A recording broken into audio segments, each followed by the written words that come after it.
में आएगा भयंकर सैलाब। कुदरत मचा सकती है भारी तबाही। डूब जाएगा भारत का आधा हिस्सा। क्या धरती से खत्म हो जाएगा भारत का नामो निशान? क्या पानी में डूब जाएगा भारत?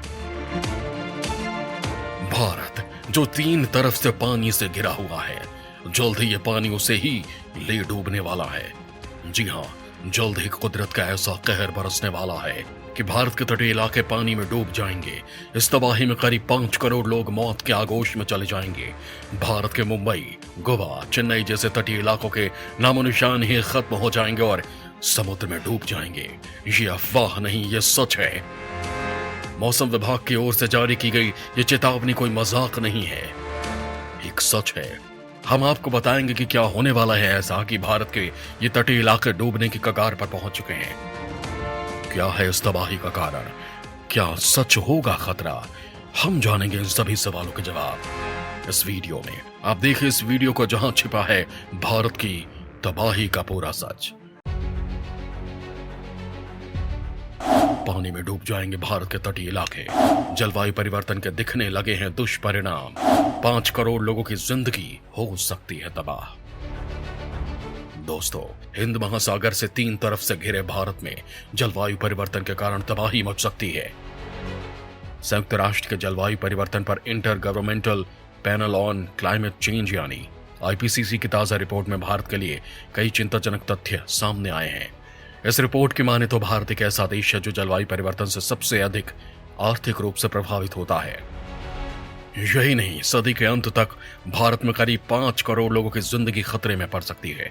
मुंबई, चेन्नई, गोवा जैसी जगहों पर तटीय इलाके समुद्र में डूब सकते हैं।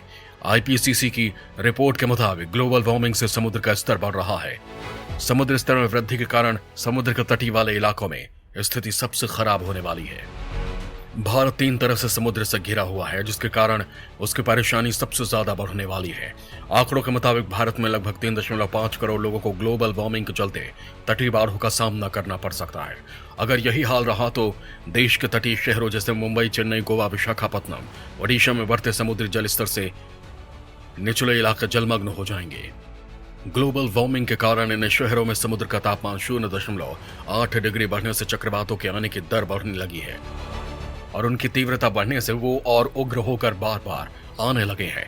इसका असर इन तटीय शहरों के नागरिकों के जीवन पर पड़ रहा है। इन शहरों के लोगों को गर्म हवाओं और भारी वर्षा का सामना करना पड़ रहा है। साथ ही इस रिपोर्ट में साफ कहा गया है कि भारत उन स्थानों में से है जो जलवायु परिवर्तन के चलते असहनीय परिस्थितियों का सामना करेगा। इसके उदाहरण के तौर पर विशेषज्ञों का कहना है कि तटीय इलाकों में तूफान और चक्रवात पहले से ही आते रहे हैं, लेकिन बीते कुछ सालों से ये हर साल आ रहे हैं। पश्चिमी तट पर आए तूफान ताउते ने भारी तबाही मचाई थी और इसके अलावा ओडिशा और पश्चिम बंगाल में यास ने बड़े पैमाने पर बर्बादी मचाई है। दुनिया भर में अब तक आए 36 सबसे भयावह उष्णकटिबंधीय तूफानों में से 26 बंगाल की खाड़ी में शुरू हुए हैं।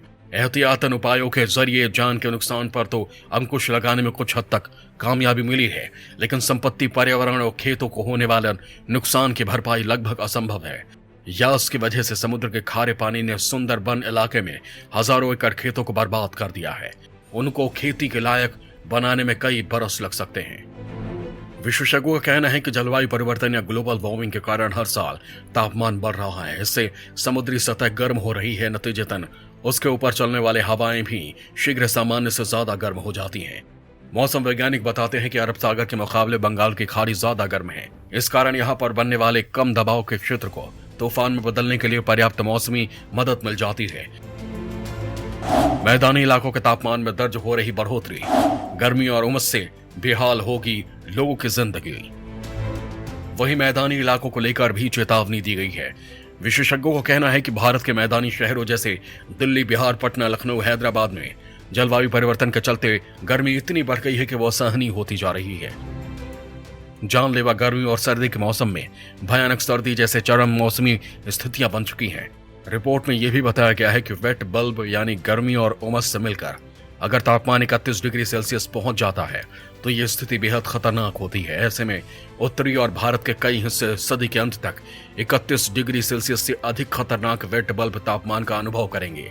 अगर तापमान में बढ़ोतरी जारी रही तो लखनऊ और पटना का तापमान 35 डिग्री सेल्सियस के वेट बल्ब तापमान तक पहुंच जाएगा, जो बहुत ही खतरनाक साबित हो सकता है।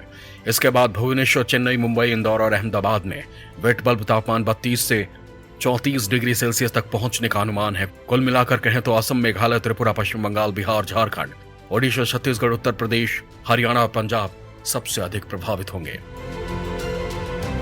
ग्लोबल वार्मिंग ने बढ़ाया हिमालय के क्षेत्र में तापमान, ग्लेशियर पिघलने से बढ़ रही परेशानी, कहीं सूखा नदियों का पानी, कहीं आ रही बाढ़।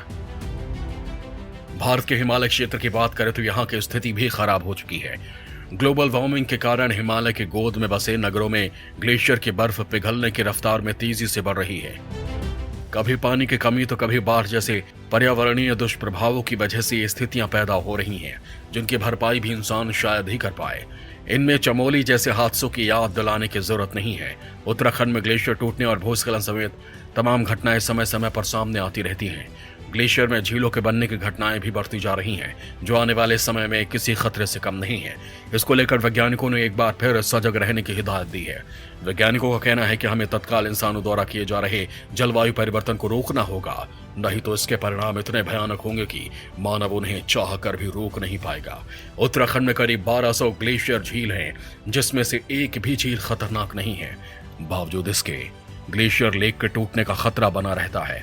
इसका उदाहरण साल 2013 में केदारनाथ में आई आपदा और साल 2017 में गंगोत्री में आई आपदा के साथ ही 2021 में रैणी गांव में ग्लेशियर टूटने से फ्लड आया था। हालांकि गंगोत्री में साल 2017 में आई आपदा से कुछ ज्यादा नुकसान नहीं हुआ था, क्योंकि वहां जनसंख्या कम थी। ऐसे में अगर समय समय पर ग्लेशियर झीलों की देखरेख की जाए तो झील से होने वाले खतरे को टाला जा सकता है। वहीं अगर यही हाल रहा तो बाढ़ के ऐसे हादसों की पुनरावृत्ति होने से कोई रोक नहीं पाएगा। विशेषज्ञों के मुताबिक भारत के लगभग 40% जनता 2050 तक पानी की किल्लत का सामना करने वाली है, जबकि यह समस्या अभी 33% है। गंगा और ब्रह्मपुत्र दोनों नदियों की घाटियों में भी जलवायु परिवर्तन के परिणाम स्वरूप बाढ़ में वृद्धि देखी जाएगी। तेजी से पिघल रहे हिमालय के ग्लेशियरों की वजह से भारत में लगभग 40% लोग 2050 तक पानी की किल्लत का सामना करेंगे, जबकि अभी ये 33% है। इसके साथ ही रिपोर्ट में बताया गया है कि बढ़ते ग्लोबल वार्मिंग के कारण भारत के ऊंचाई वाले हिमालय क्षेत्र में डेंगू और मलेरिया फैल रहा है, जो काफी चिंताजनक है। वैज्ञानिकों के मुताबिक जलवायु परिवर्तन की वजह से बीते एक दशक के दौरान चक्रवाती तूफानों के स्वरूप और गति में बढ़ोतरी हुई है।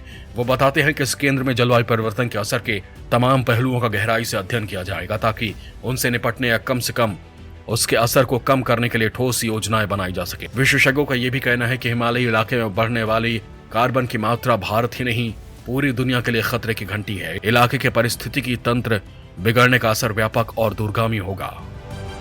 वो कहते हैं कि इस खतरे से निपटने के लिए अभी से एक ठोस नीति बनाकर उसे गंभीरता से लागू करना होगा। विशेषज्ञों का कहना है कि गैर पारंपरिक ऊर्जा स्रोतों को विकसित करने के प्रयासों को बड़े पैमाने पर बढ़ावा देना जरूरी है। वैज्ञानिकों का कहना है कि अगर इंसान समय रहते नहीं संभला तो जिन बातों की आज आशंका जताई जा रही है उन्हें सच होने में ज्यादा समय नहीं लगेगा। इसके परिणाम कितने भयानक होंगे इसका हमें अंदाजा भी नहीं है, क्योंकि जब कुदरत अपने कहर ढाती है तो इंसान मात्र मूक बधिर बनकर ही रह जाता है। उस कहर का जवाब देने की हिम्मत इंसान में नहीं होती है।